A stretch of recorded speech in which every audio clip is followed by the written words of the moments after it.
Hello, welcome back to the channel. Today, we're diving into how to use Zoho Project for HR policy implementation, the 2025 guide.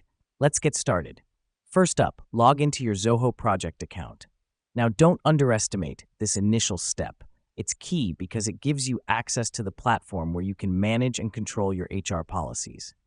Next, navigate to the Project section and create a new project. Let's call it HR Policy Implementation. This helps us because we're essentially creating a dedicated space for managing the implementation of your HR policies. Now that we've done that, invite team members to join the project.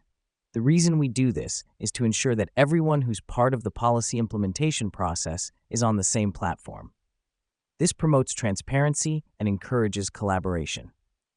Next up, define tasks and milestones related to your HR policy implementation. For example, you can set tasks like draft new HR policy or review existing HR policies. This step is critical because it breaks down the implementation process into manageable chunks, making it easier to track progress and completion. Once you've defined your tasks, assign them to the respective team members. This helps us because it clearly delineates responsibilities and sets expectations from the start. As your team starts working on the tasks, always remember to update progress status and add notes when necessary.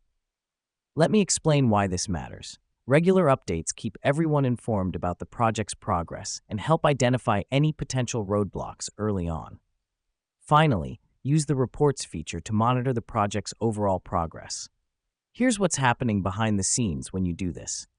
Zoho Project compiles all the data related to task completion, time spent, and progress updates, providing you with a comprehensive report. This enables you to make informed decisions and ensure your HR policy implementation is on track. And that's it. You've now learned how to use Zoho Project for HR policy implementation. Remember, the key is to keep everything organized and transparent. Thank you for watching, and be sure to tune in next time.